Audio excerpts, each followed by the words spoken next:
Please welcome our chief guest, Sri Gajendra Singh Shekhawat, Honorable Minister of Jal Shakti, Indian Water Resources.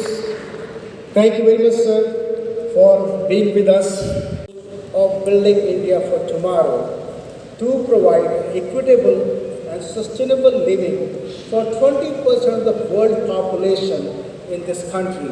And we are very proud of our political, administrative and scientific along with commercial leadership to work together and make our geospatial impact and geospatial contribution in our living. With this, once again, thank you all the greetings to all of you.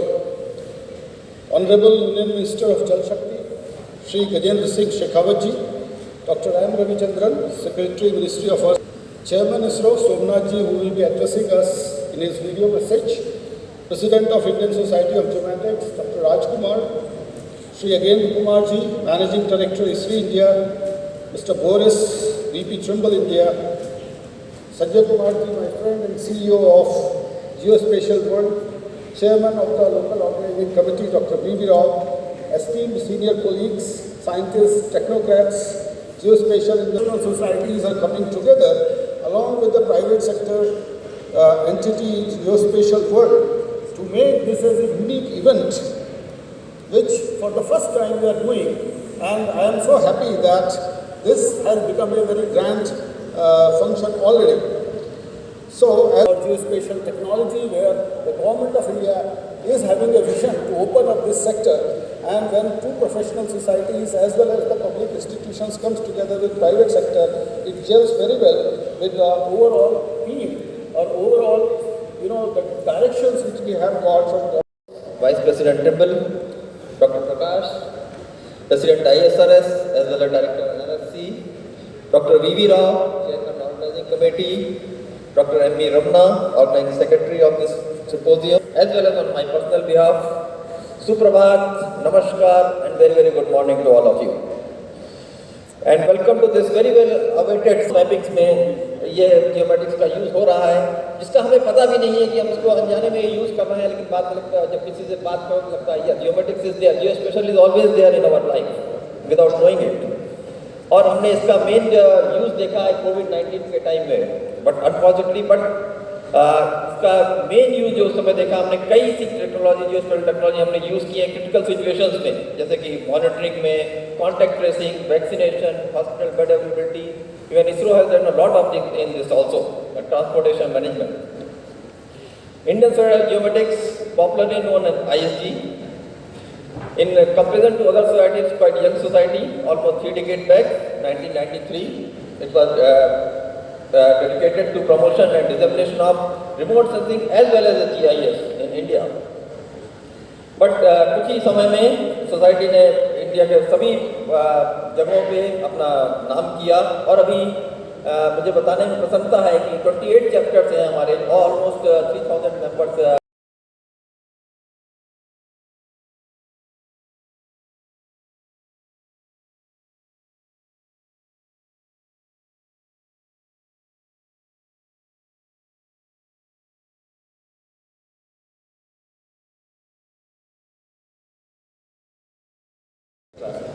Sea level changes can be continuously monitored through altimeter data, which provides vital input for the climate change.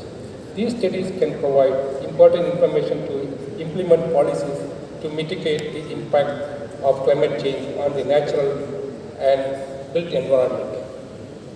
In today's scenario, there are several cutting-edge technologies in the field of remote sensing like LIDAR, UAV, high-resolution optical microwave remote sensing, which are widening the horizons of end-user applications.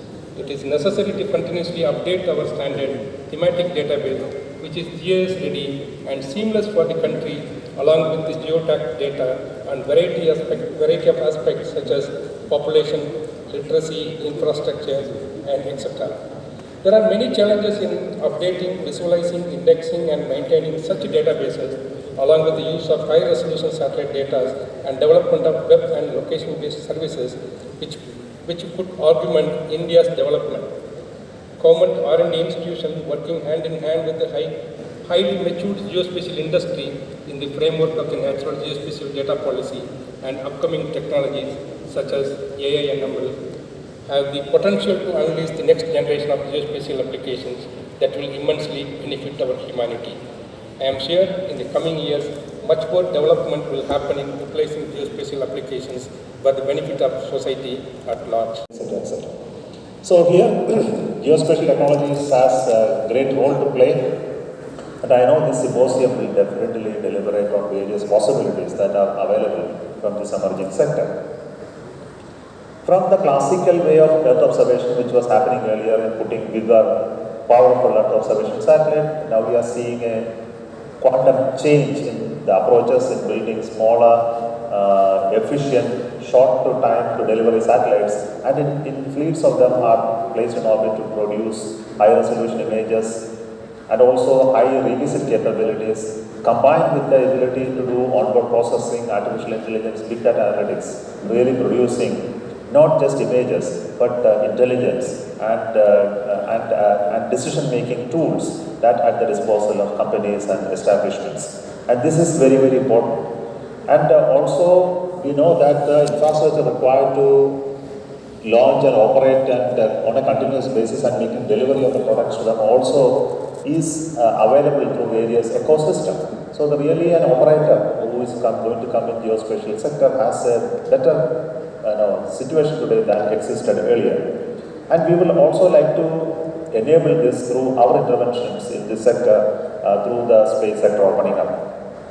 And we are hopeful that more and more small leading to the formulation and implementation policies to deal with the emerging issues and challenges. I think there are plenty of them, and we are addressing them through the policy definitions and interventions that are required from the governmental sector as well.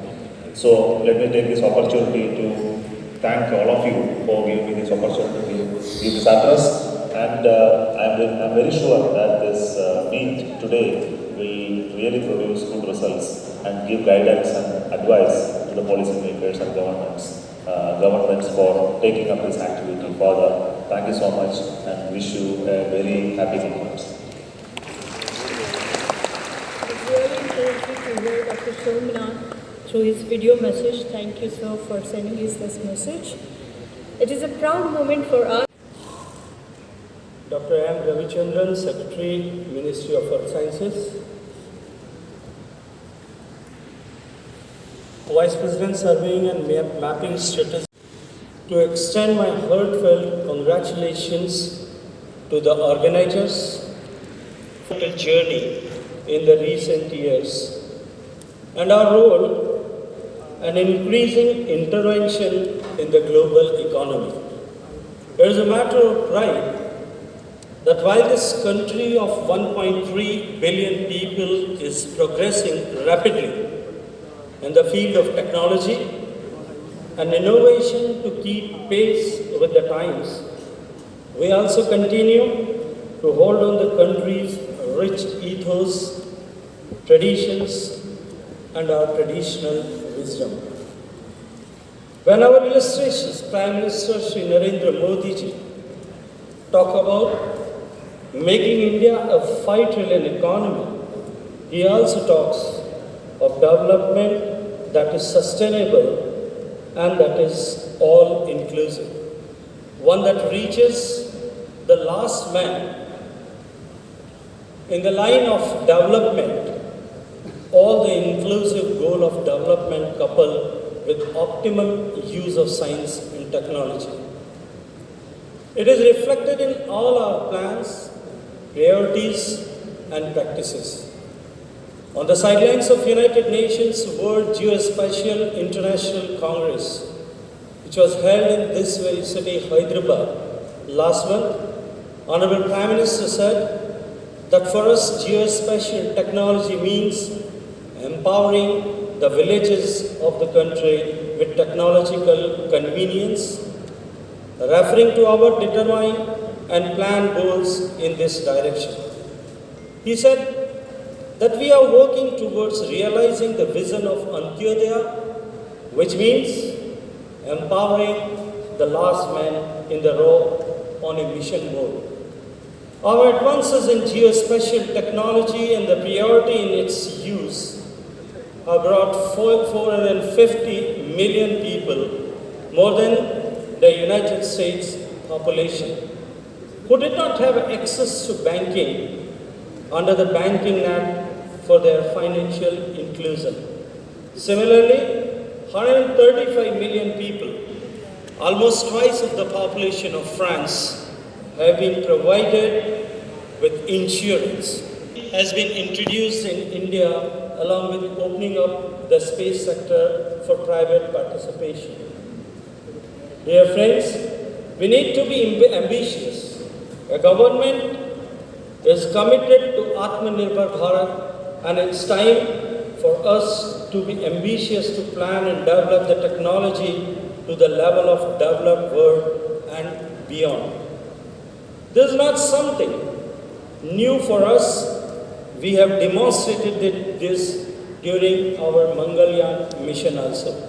Same way, $41,000 as mentioned during the report which was unveiled right now, by 2025 at a growth rate of 12.8% and provide employment to over 1 million people.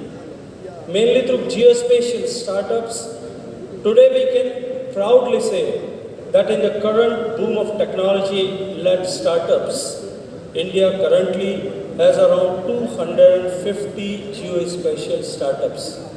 The way many GIS-based that would be an interoperable repository of all water domain data and related allied sectors at country level, including areas such as water security, integrated operation of reservoirs, groundwater, flood early warning and inundation, early drought warning and management, water balancing, coastal information and management, and water utilization in agriculture, industries, for drinking water, environmental flows, and many more.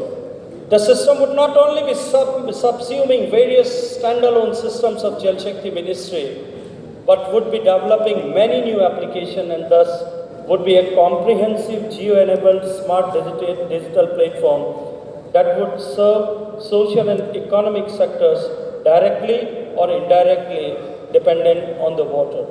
In addition to the unified intra-operable platform being developed, a framework has also been approved for setting up a state geo-enabled water informatics center under each state and union territory to induct the state water agencies in terms of digital water information system.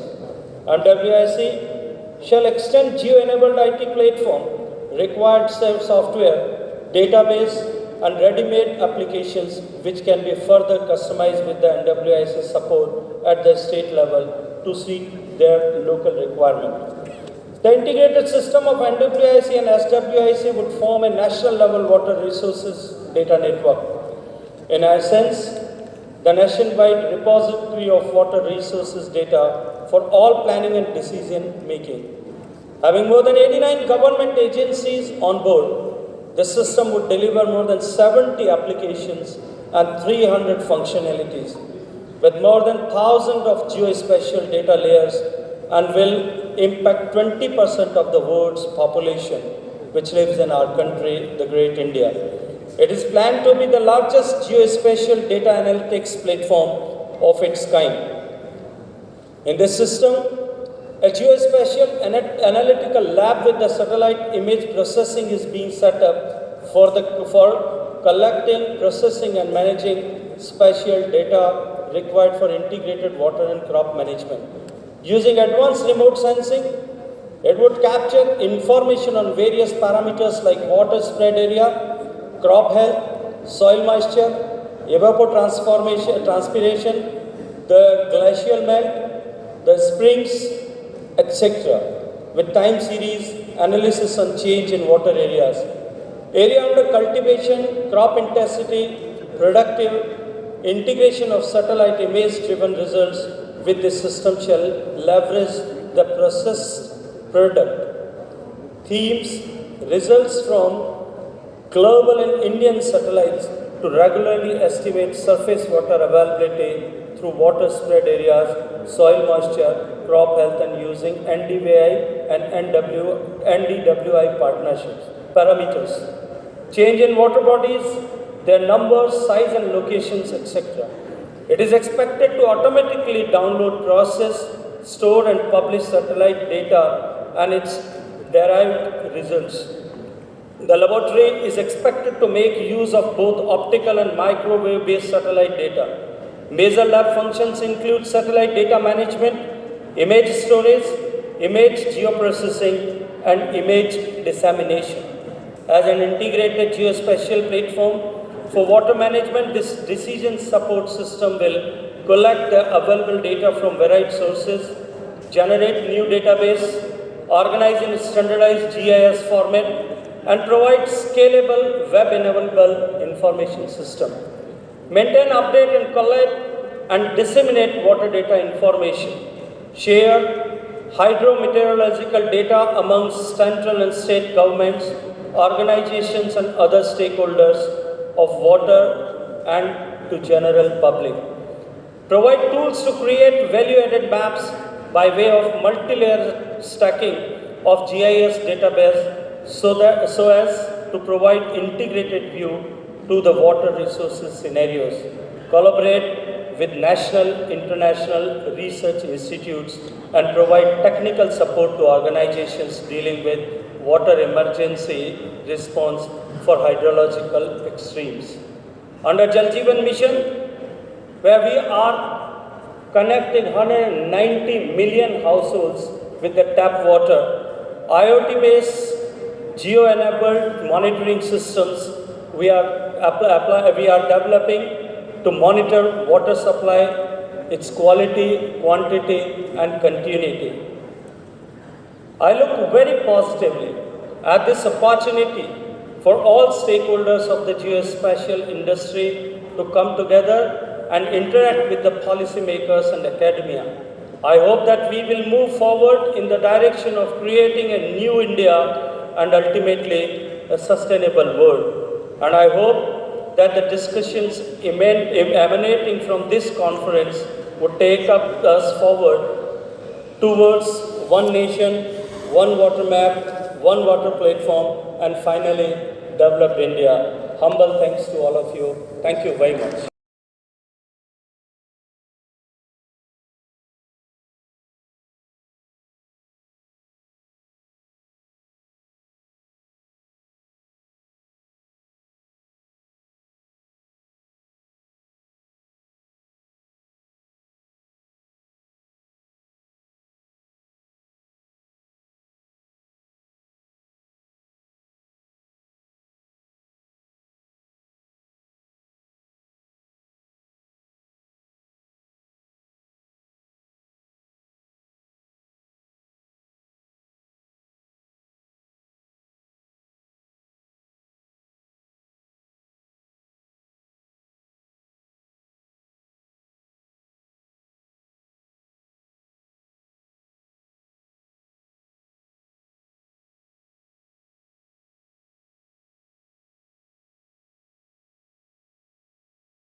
Weather parameters provided by these observatories are inadequate and there are large data gaps. This is inevitable because of inaccessible topography covered oceans, deserts and mountains are inaccessible and ground networks simply cannot cover these regions. However, with so much hinging on accuracy of weather forecasts, there is a constant thrust on improving weather prediction skills. This in turn depends on accurate observation of current weather. The only platforms that can bridge these data gaps and provide continuous weather observations are satellites.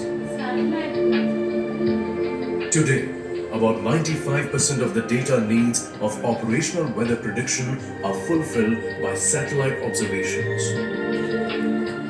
Operational sciences have benefited to a great extent thanks to advances in remote sensing technology.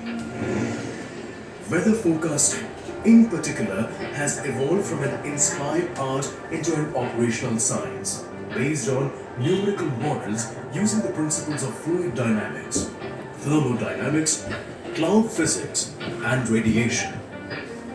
A numerical model is comprised of complex equations based on different laws of nature. These equations are solved to obtain predictions of key weather parameters like temperature, humidity, winds, and rainfall. This is done over millions of grid points within a three-dimensional space. Due to the volume and complexity of these computations, developments in weather forecasting have a direct link with the development of computer technology. The last 2 decades have seen the most dramatic improvements in numerical weather prediction. 3 factors have contributed to this.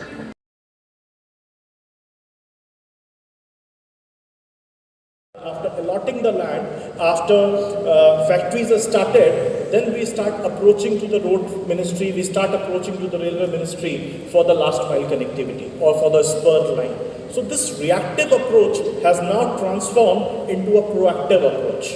So right now we are not saying that you need to provide this connectivity for the last mile. We are saying we will plan the connectivity from day one, which I will highlight in the later part of my presentation. As the time you are planning an economic zone or industrial area or a new city, the connectivity to that city from rail, road, port, airport, gas, telecom, everything has to be planned right away.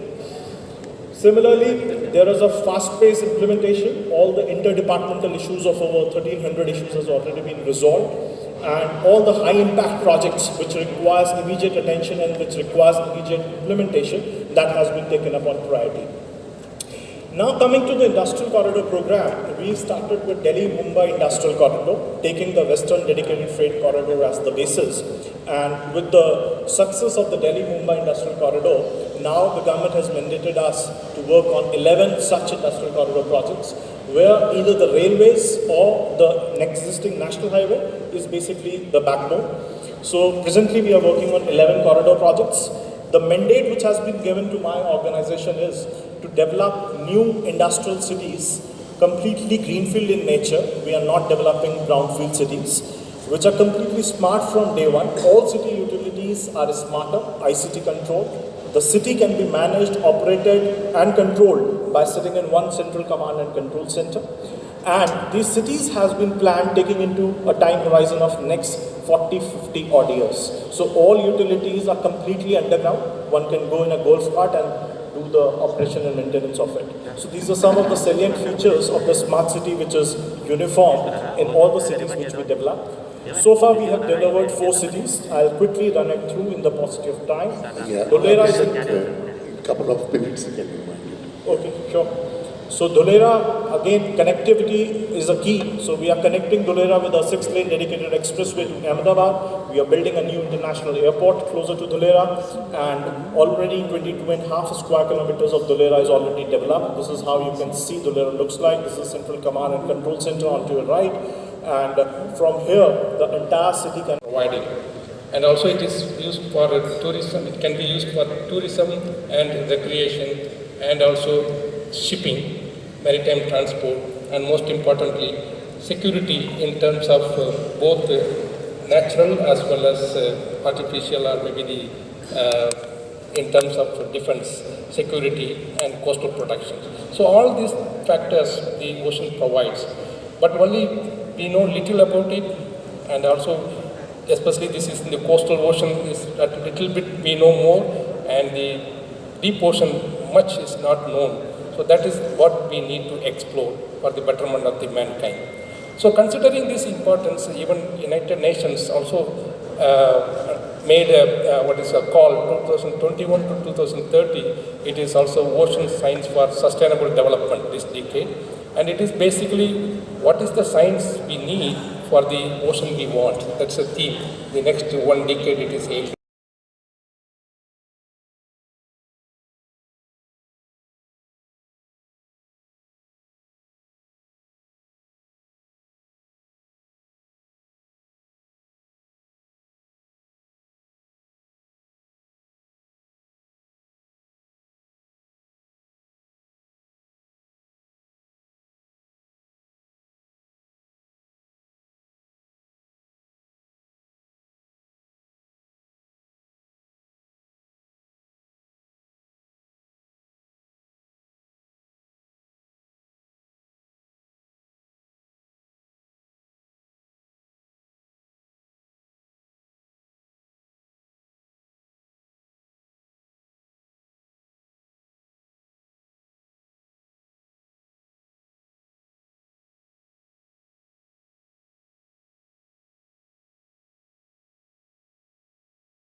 All the lasers are being eliminated, a job or scattered. So then it becomes like that, radar also becomes blind.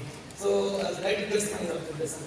It is like that for unmanned vehicles and other places. If the suddenly some smoke comes, so then radar sensor becomes incapable of telling targeting these things. That was my just. Thanks for adding this information. I should have really had one slide on the locations. And LiDAR, I'm passionate about LiDAR, so I keep talking about good of it, but I talk about bad of it also, no problem. And LiDAR I see as a complementary technique. And whenever the systems are being built, LiDAR is one of the sensors along with the other sensors.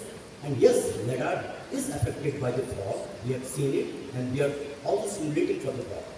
Just I wish to add that. So whatever the limitations, being atmospheric scientist, I am also passionate of the LiDAR, and I am using the LiDAR for all the part of atmospheric sensing and defense explorations. And I am developing the Indian LiDAR network under HOGPP program. And half of India we have already set up the several laboratories, and we will set more for study of aerosol profiles, vertical profiling of clouds and the mountain layers. Thank you, Professor. It's an excellent, passionate lecture we could hear of yours. It was very passionate, and really it was like I could see it's like a Ramban for every problem. Like I can tell you, in 1972, Farakka Barrage was built in West Bengal for navigation of the water body, and then on the Ganga it is built 112 gates Farakka Barrage. But till date, there is no solution for the silting which is happening in the Ganges from Bhagalpur to Farakka. So I feel that because you showed it on the dam also how you have worked. So there I felt that because there is no solution since 1972. So I feel you can give some solution so that Ganga, which is totally, because what they have done now, there is no flow of water through that barrage. There is a navigational channel separately which is again constructed. With so much crores of fund invested, no proper monitoring. In 2015-16 when I had taken NEERI, then Botanical Survey of India, Zoological Survey of India, first time we come to know that the fish lock gate was not functional. But till date there is no operations in that, and that is the reason I request you, if you can look into it. And since 1972 the issue is, and there is lot of rehabilitation issues, lot of erosion issues in that place. So for that I feel you should little tell about what can be done and how you can help in that. Yeah, thank you, ma'am. And it's interesting question, very interesting. And LiDAR. The budget comes then it's a process. Okay, so when did we do this? You send out a mail to me, I will get my sales and the reseller invoice. Then we will start. The map of, like, suppose I'm in Maharashtra. Maharashtra now we are doing a lot of rejuvenation work. So in that area, if suppose I want to know the pockets of, water bodies, or say we want to know about the population there, what kind of population, what kind of agriculture, or that kind of some survey. This is also land survey. Yeah, land survey only. So how much is the land being used for agriculture purpose, or for, because today most of the agricultural land are getting converted to some warehouses, textiles and all. So for that. This is land cover and land use. Right, no? Land cover and land use. So for that only, if anybody can see. By the time it's within we are working. And we are working on together on 103 rivers in Maharashtra right now, because Maharashtra is now doing complete river rejuvenation work on the 75th year of Amrit Mahotsav. So to make it as an Amrit Vahini. Okay, but Amrit we cannot make it, at least we have to make it right. But the presentation which you gave about the trend, setting the kind of use of this kind of geospatial data, it has started very late and very much required that in black and white, if you have shown today that after the policy implementation, and I believe it's more than a policy implementation, that the COVID period, that everybody started using this technology, that is why that was the impact, rather than having a policy implication. Another thing I will tell you is, I have done a lot of policy studies where I find that there is no monitoring and evaluation of the policies which are brought in. See? And that is the reason. And very good that the way you have shown that the trend shoot up only after 1920. That shoot up, and because of the digitalization, I will tell you, it will not have that impact. Because yesterday I as a CSR part or ESR part. So that point of view also, if some help can be extended. So that is also one of the way of looking at it, because this is very, very important, and our work is very genuinely which we are doing in the society. So that is why we feel that but I would like to know first of all that in what all manner that would how we can use this technology, and how fast it will be, and on what multiple manner that we can do. एक photo ऐसे जरा दूर से just use the GPS. GPS. Okay. Usually there's some optical instrument also that goes to your job, but that will be a very long process. It will take almost long time to finish your work. So if you use the GPS, like the work done with the optical instrument will take 1 month. You get finished in like 1 to 10 days. We are more advanced and very fast, and better with the human manpower. For optical, yes, if your manpower is only 1 tool can work. You see the difference? And facility-wise, use in what all manner that this service can be used, like as just now I said, as cover land use, or suppose rejuvenation, or say many places we see that the water bodies have been completely covered. So if we want to identify that, because unless we do the recharging of these water bodies, groundwater will not improve. So from that point of view that we are trying to understand that suppose I take this sat lab survey. So in a holistic manner, how we can be given the service? No sir, 1 minute here. Okay, this is our sales manager for India, which is I from Dubai office. Okay. There are some NGO, they would like to use some equipment, but it's too much high. And I told them if you can come to the company, you can maybe, give some request for NGO support. Okay. Yeah. See, not only that, let us not look at it as a sales and marketing. Yeah. Let us look at it as if suppose some genuine NGOs are working in the field of river rejuvenation, and if this particular facility we can use it for our rivers in Maharashtra, because I'll give you an example. Like now in the Amrit Mahotsav, our Maharashtra government is doing rejuvenation of 103 rivers at a time. So in that process today government and NGOs have handled it. And in that process, that lot of rejuvenation work is going on. So in that, I was trying to understand how is the sat labs facility which can be affecting the water bodies and even affecting the food economy, it can be stopped. So we need your help with this. So if you can add some. Yeah, as I showed also in one of the slides for the oil spill. Oil spill is still monitoring is being done. But only problem is the space one only cannot do because we don't have so many satellites. It needs suppose today oil spill is there, but our satellite operation may not come today at that point. So we need a constellation of satellite virtual constellation of satellite from the different agencies, and by that we are doing. And not only the monitoring, but where it will go through the tracers, that type of things also we are doing, and we are putting on our website also such type of information. And another point we are talking about coastal zone monitoring system. Yeah, that also we are doing. Coastal monitoring system we are also doing, and now the when the center itself in Madras is there for coastal zone monitoring. Both of us are doing that. Can I go there?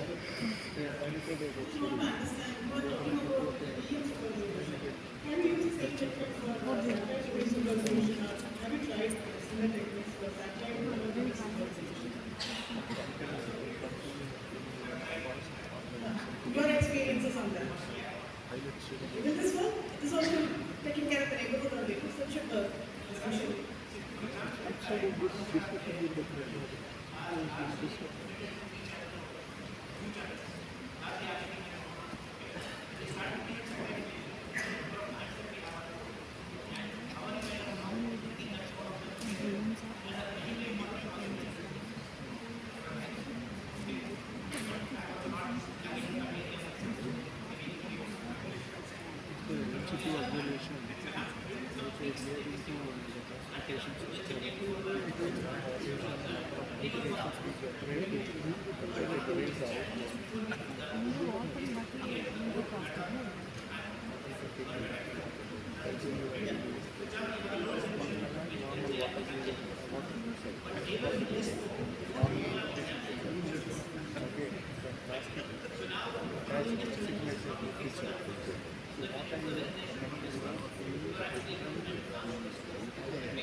Probably the multi-temporal data also, as you say. So because of the spatial resolution, that is only the structure that we have. And you can generate a super result the image. This but then how do you predict it? It is still about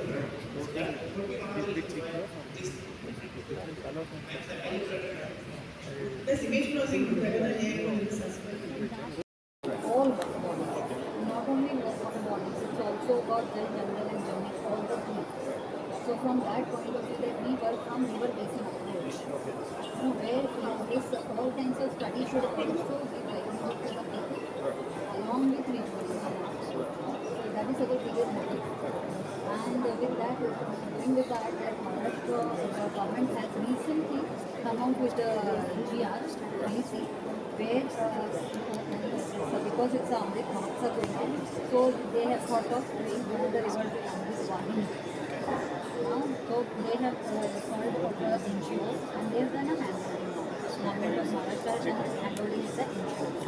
And almost 103 rivers simultaneously there is work going on where a lot of survey is done and a lot of work is going on because today government has realized that without the local NGOs that in isolation nothing can be done. Because today also since morning when I was listening to all the sessions, I believe still there is a gap.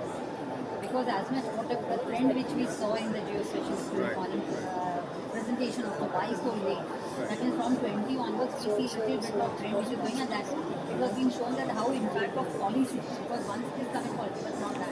What we believe is after COVID, many people started understanding that work from home, or if you want to get something, you have to go to such visiting courses and you can get. So from there, I think that trend is that. I was 20 years principal in this even up and operations were doing and everything, and even up and now doing work in society. So in that sense that I really think forward to exam even CSR, that if at all that support can be given. So now a very systematic study is going on 103 rivers at the time, and with the district administration, like the collector is the chairman for this particular body, and then periodically that meeting also happens, and then regularly there is a monitoring that how much survey work is done, how much connectivity with the local people, because unless awareness is also done that the water in the water will also not be seen as much we say about the Jal Jeevan Mission. It's a failure if there is no water in the source. And in source only, already the waters are there, but water you cannot drink. So now we have started doing monitoring of all the places, and we have started generating data so that in a particular pockets, what is the situation? Suppose now I am heading for all the Mumbai rivers. I'm a Jannaik of Maharashtra. So we have identified 5 rivers which is completely polluted, and on that we are trying to work. Now when we work, we are now taking some data from, like we are asking for the GIS data from government different departments. Not an easy job, and that too they don't have complete information at all. One will shift another, and that too it is somebody consultant who is available. Government engineer, they don't have any. See, we are the members. And that's how when yesterday I was talking to somebody that what kind of place and from which organization that we can get the help. So one of the speakers he suggested it's only the maximum, who is the main sponsor for this program. So that's why I am here. So I was looking at these figures and all. So if you can explain us, because simulations and navigation and complex environments that you have written, that how we can use this real digital world for the purpose of rejuvenating our water bodies. And not only water bodies, it's rejuvenation of complete river basin that we are looking forward to. So in that manner, that how can we get help from this section? So one thing is that basically what we are doing optical satellite. So what they give is high resolution from the satellite. But the good thing is that we don't have to acquire all those data. You just tell us we can acquire it in one big sweep, and that part of getting the imagery is on our level. So that eliminates the problem of this. So we will give you a high resolution imagery. Then there are various processes where you generate DSMs, DTMs, autos. What is that DCM? We are layman, you have to take us as layman. So what we can give you is either a pair of stereo images or images taken from 2 different locations. The same. So let's suppose that's a river. So you take the required data from 2 different locations. And then from that, there are processes where you generate the height points of the location. That has specific grid impact. At every 50 meters, 50 centimeters, we will put a point which is X values. Once that whole mesh is created, then you get something called as a elevation model. Based on the elevation model, you can do various analysis regarding your layers. Who will help in this analysis? You will have to have a vendor who is a GIS technology vendor who will help you in creating the data and also doing the analysis. And there are many of them who provides the services. I think that Sephiroth is there, Museum, those people. But in your case, only image. That is one thing. We give you the image. Now we can also give you the derived products, just what I explained, elevation data, or the output fields, or like So in what all manner these things we can use? For everything, whatever I have said just now, that if we want to do the rejuvenation of the place, suppose land use, land cover, even suppose with time period that the river has got shrunk, so how much it was originally and all that, even depth and everything, that will also come? Not the depth of the river. Up to the bed it will not, but only the breadth and all that can. But from that, for 20 years back and all that? Yeah, we have imageries from 2000. 2000. So you can do a change analysis. So how do we get this service from you? So yours is a government organization. Yeah. So you will have to write to National Remote Sensing Service. That we require so and so. Once they give you an approval, that it is okay to buy a foreign satellite because this is a foreign satellite. And they will give you an NOC. Okay. Once the NOC is done, then you can approach the list of resellers who are empaneled with NRC.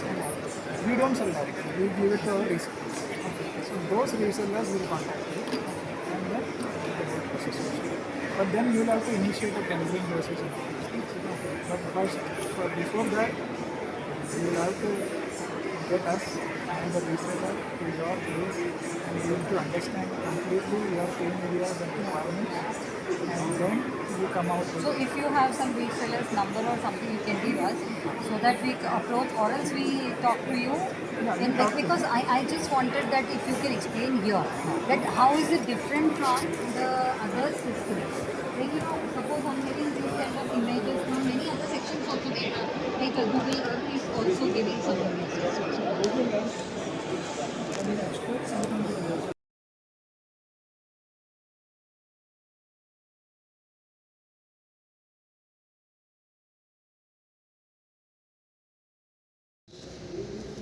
Global climate change in ecosystem.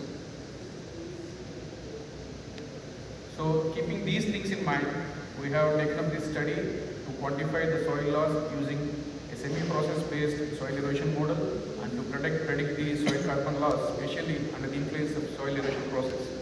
So for this study, we have taken up the Karnataka state. It has varied climate from semi-arid to humid and soil texture from sands to clays and different physiographic units, as well as rainfall varies from 400 mm in the case of Western Ghats to as low as 400 mm in the Karnataka state. So this was taken up for this study. And for assessing the soil loss of the state, we have employed a semi-processed model, Morgan-Finney model. The reason for choosing this model is that it retains the physical basis of the process-based model, as well as it retains the simplicity and flexibility of the empirical model. So with the help of this, the soil loss was assessed, and if you see the flowchart here, it mainly calculates the soil detachment due to rainfall and the soil detachment due to runoff. So for calculating the soil detachment due to rainfall, it needs the kinetic energy of the rainfall, and the rate of soil detachment due to rainfall is also a function of soil detachment index. So if you take the rainfall, it can be two types. Either it can be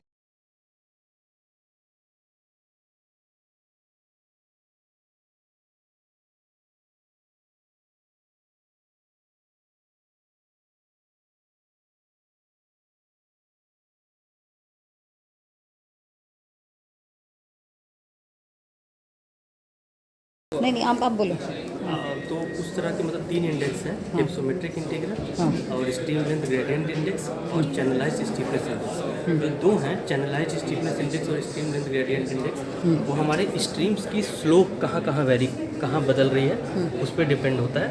और hypsometric integral different area पे different elevation क्या है, तो इससे हम किसी भी basin की कैरेक्टराइजेशन कर सकते हैं उन इन द रिस्पेक्ट कि वो टोपोग्राफी ओल्ड है, मैच्योर है या यंग है, और फिर उसकी क्या अंडुलेशन है, मतलब कि टेरेन क्या है। और जब हमें 3 इंडेक्स इनका हम इवेलुएट करते हैं, उसके बाद म्यूचुअल रिलेशनशिप कि ये तीनों पैरामीटर से दूसरे से कैसे रिलेटेड है, और उसके बाद किसी भी टोपोग्राफी पर इनके क्या इम्पैक्ट होता है उसकी स्टडी भी इस प्रेजेंट पेपर में की गई है कि उसकी जो टोपोग्राफी है जो आप इम्पैक्ट बता रहे हो, किस तरीके की इम्पैक्ट पड़ेगी। हाँ, कौन किस तरीके की? हाँ, तो सर मैडम ये मतलब हम लोगों ने 3 पैरामीटर्स कैलकुलेट किए।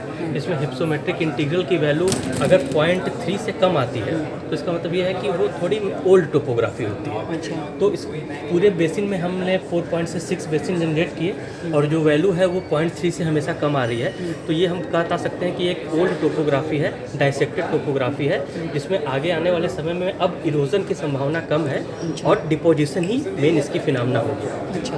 तो जिससे कि यहाँ पे जहाँ पे हम एक सुटेबल लोकेशन पाते हैं अपनी एग्रीकल्चर और सेटलमेंट प्रैक्टिसेस की।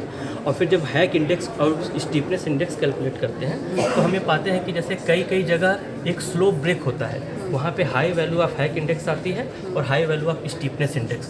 तो वो जो स्लोप ब्रेक होता है जो एक, वो हमारा उसका हमने जब गूगल अर्थ इमेज इंजन से इंटरप्रिटेशन किया तो हमने पाया कि वाटरफॉल्स, डैम्स और रैपिड्स आते हैं। जैसे कि इसमें सब बेसिन 3 का एग्जांपल किया गया, तो जो हाई वैल्यू है वो हमारे डैम और वाटरफॉल से रिलेटेड थी, मतलब एक अंडुलेटिंग टेरेन था। और जो लो वैल्यू थी वो बिल्कुल प्लेन थी। आप ये कह सकते हैं कि ये हमारे एग्रीकल्चर और सेटलमेंट इस तरह की चीज़ें आ रही। तो हाई स्टीपनेस इंडेक्स और हाई हैक इंडेक्स एक अंडुलेटिंग और हाई निक पॉइंट डेंसिटी, एक अंडुलेटिंग मतलब कि रग टोपोग्राफी को डिपेंड करता है, अंडुलेटिंग टेरेन। और जब इन इंडेक्सेस की वैल्यू कम आती है तो हमें लगता है कि वो एक प्लेन एरिया है और हम बता सकते हैं वो सुटेबल एग्रीकल्चर से टेक करते हैं, सेटलमेंट करते हैं।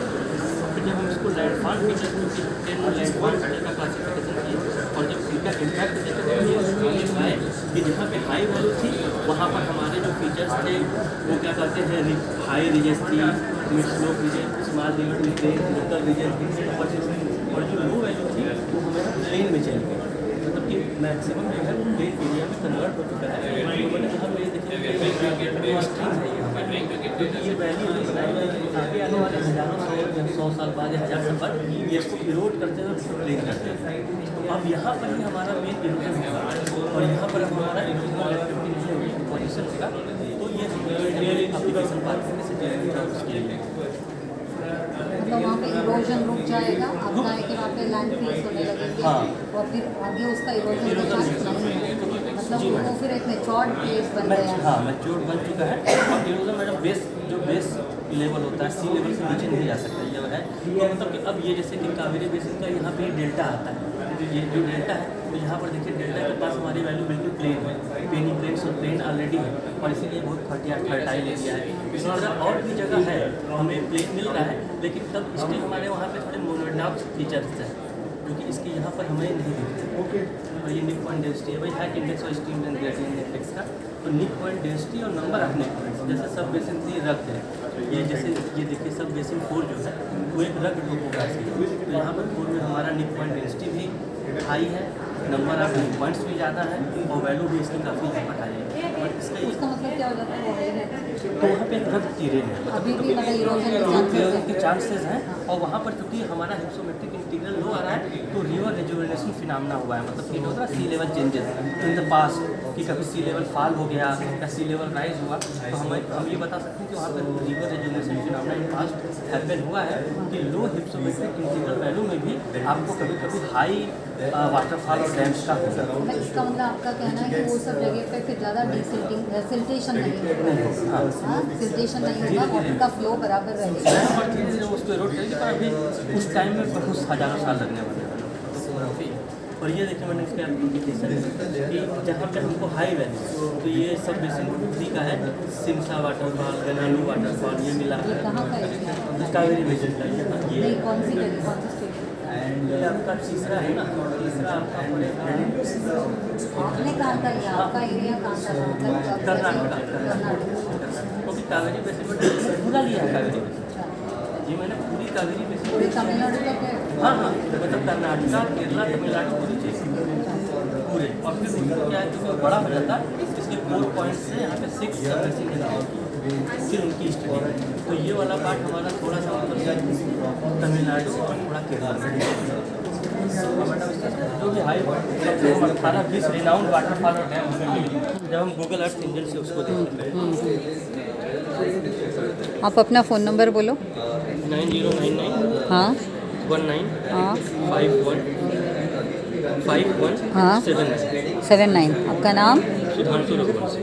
आप कौन से इंस्टीट्यूट से बिलोंग करते हो? Base application centre Ahmedabad. Okay, very good.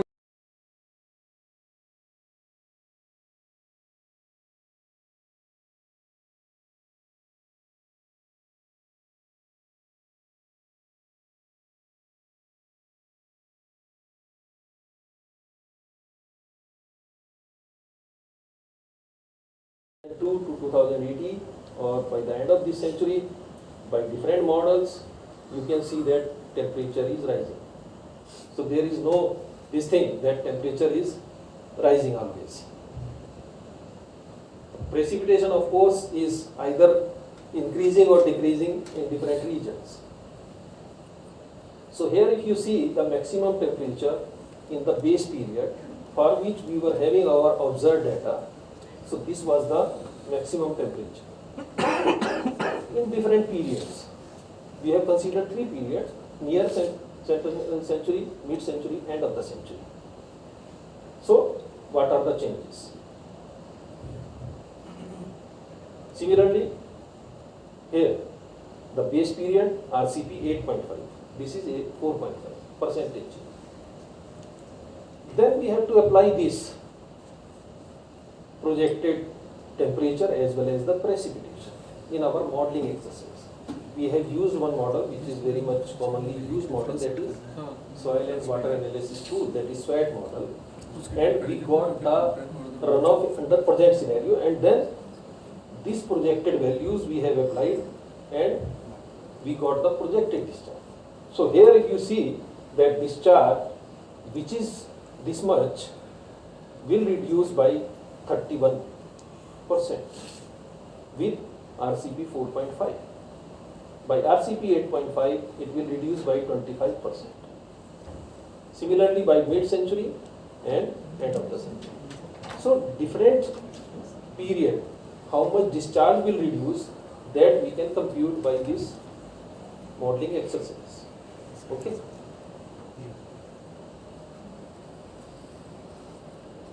Similarly, recharge, groundwater recharge, 17%, 18%, 19%. This is the situation of groundwater recharge for different scenarios, for different periods. So we are getting future values of our stream flow and recharge. So this is the story of one plain region basin. Now little bit I will cover about the Himalayan region. There are a number of issues in Himalayan region because we have that also because of the glacier detachment. Just quickly, I have to finish 4:37. So okay, 10 minutes I will take more because one of the speaker is not here, but I will focus only on this because now we are studying that aspect in detail and that is very much required. That is, the projected runoff is typically decreased by contributions from small glaciers. We are saying that because melting is more, so our runoff will increase because we will get more runoff. This is the general perception. But if you see this finding, and we have also studied, I will quickly go through some of the slides in which you will see how that is impacted. So as per IPCC, this AR6 report, the projected runoff is typically decreased by contributions from small glaciers because of glacier mass loss. Okay, while runoff from larger glacier will generally increase with increasing global warming. What is the meaning of that? This is the finding of AR6 report, which we have verified through some of the studies. So what is the meaning of this? The small glaciers will disappear first. Once those glaciers have gone, we will not get any water because there is no glacier. Okay, so it will decrease. Initially it will increase, of course, but over the time, because of the that mass is not there, so you will not get any water. But in larger glaciers, because this is a larger glacier, so melting will increase over the years. Say maybe next century if they are also reducing that much for runoff. Similarly, we are having number of models for snow-fed area. So here rain only. We are sitting in the southern part, there is no contribution from Sunai Glacier, so we are considering only rain, say up to 2000 meter. If we are going beyond 2000 up to 4000 meter, we are getting contribution of snow melt. If we are going beyond 4000, then we are getting glaciers also, because most of the glaciers are above 4000 meter. Okay, so if you are talking about the runoff from Himalayan region, We have to consider rain, we have to consider snow, we have to consider glacier. Okay, so whatever I was telling that we are getting about 60%, 49 in China, 35. So it is that. So we have carried out studies for these basins. That is the total contribution through our modeling. This model we have developed. So it is under present scenario. Whatever we have remarked, this is maximum, which will come up to minimum say 10% only of the snow cover remains there in the month of August. Because that 90% of the area which was covered earlier will reduce to this much, and that snow will convert into water over these months. So that is our task. How we can calculate how much water we will get in this period, say April to October or September, through modeling.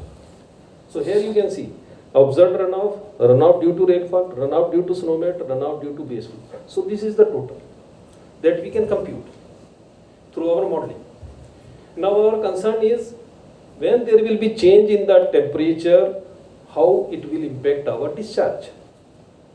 So that also we have studied for this particular basin, and we have computed like this is our reference period and this is our projected runoff. So this is one study. Again, I will not go into detail. That is another study which for Tista basin, which is in eastern Himalaya. Again, we have seen how that temperature or precipitation will change and how it will impact our snow and glacier melt component. So here if we see that with different scenario, this will increase. Okay. So again, I will not discuss much more about this. Just quickly again, I'll go through for some of the studies which we have carried out for glacier change and impact on runoff. So this is our Ganga basin up to Rishikesh, Chenab basin, Byas basin, Pohang dam, Satluj basin up to Bhakra dam. So we have considered these dams, these basins, and we have computed the glacier change. Number of glaciers in 2000, 2019. How they are changing in different basins, how they are reducing. This is our first task, just to know how much glaciers have disappeared. That we have done, and then we have seen the impact. So here if you see, we have considered a part of Satluj, then we have considered Ganga basin and Tista basin, and we have computed that study area, elevation range, number of glaciers, glacier area in different years, how it is changing. So this is the glacier change that we can do using geospatial techniques with the use of our satellite data. In GIS, we have prepared all these maps and seen the changes.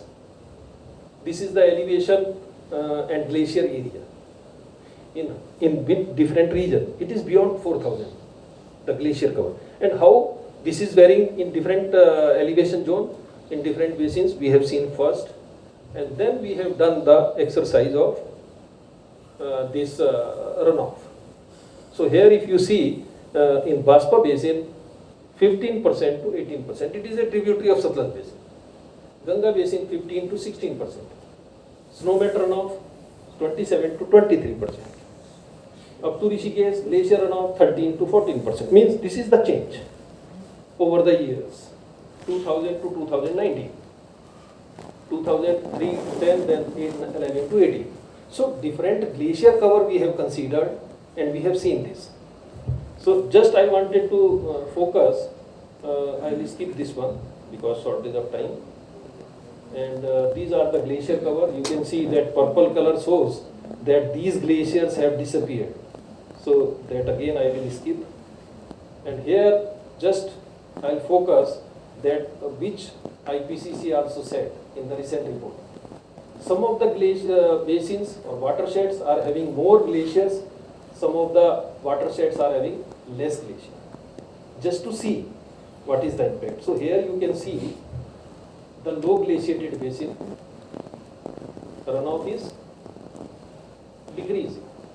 And that further we are now studying in future what will be the scenario. We have seen in the past. So we have found that runoff is decreasing. That IPCC also said, in the low glaciated area, because glacier will melt out, so there is no glacier body, so we will not get any runoff from glaciers, means we will get less. If we see the high, it is most of the time increasing. In this, it has little bit decreased, because again we are getting less glacier cover, but high glaciated, the runoff is increasing, because again temperature rise and more melting. Sir, what is the difference between glacial runoff and snow melt runoff? There are two things in Himalayan region. One is seasonal snow, which is falling during winter season. Okay, and some of the snow over the years will convert into ice. So our glacier body is permanent body of ice, which will remain there over the years. But seasonal snow will melt out in the coming summer season. And that is called? That is snow melt. Snow melt, okay. Glacier is a permanent, that is converted over the years into ice. So that will also melt. First, our seasonal snow melt, which is on the lower altitude, glacier is beyond 4,000 meter. So once we are in July and August, so all the seasonal snow will melt first, and then glacier will start melting in July. Okay, so we will get most of the glacier melt in the month of July.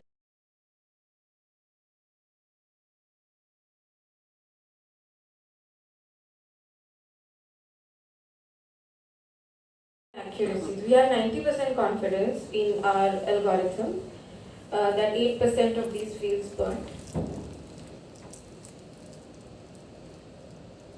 And this was a massive success in 2021 with a lot of positive feedback. Now you say we still experienced smog and smoke and everything last year also, because you have 6 million hectares of paddy in Punjab and Haryana. Out of it was just like a speck, 4,20,000. So with years we'll take time to scale up to 6 million hectares and try to, just completely help in completely, reduce the lung problems in the people in the north through no smog. But this was just the beginning. And we were glad that this pilot helped a lot. And we know that now in the future we can scale up much with this solution. So this year, everyone knows there was a delay in the harvest due to a lot of excessive rains. So the timing of harvest, timing of spraying, there was a lot of problem in actually planning the operations because everything was getting delayed. So this time we were not able to scale up that much. And the best part was that because there was so much rain, burning did not happen that much. Even though in an India Today article you'll see that there was more burning than last year. The misnomer is that for a particular date range, they are saying that the burning happened more this year than last year. Because by the time last year, let's say October end, last year by that time October end was the time when harvesting had mostly concluded. So burning had started reducing. Burning used to peak during the middle of October. So this time the harvest got delayed. And so the peak happened during end of October. And that's why you see more burning during this period as compared to last year. That's the only reason. But overall, the burning was much less than last year. This is not due to us scaling up. This was due to nature just downpouring on us through rains. So we didn't have to make much effort this time. And but yeah, this is a continuous effort on our side to use sustainable practices for the farm, the farmer, and the planet. So that's all. Why don't the farmers burn the stubble in South India? Still they are getting rid of it from. Yeah, so there is no such practice here. Yeah, I understand. See, the main problem of stubble burning stems from the fact that in the north we use harvesting machines. So these machines cut the stubble. Let me show you if it's possible. No, now in southern India also they are using this crop harvesters. Crop harvesters. Okay, I'll come to that. So see, in the north, firstly let me tell you the north problem. In the north they say that whatever stubble the harvesting machine throws back at the field, that stubble cannot be used as fodder for animals because its edges are very sharp, and so the animal will start bleeding. In the south, they use most of the stubble as fodder for animals if the machine harvests. Now, there is a difference of soils between the north and south. North is alluvial, south is clayey soil or black soil.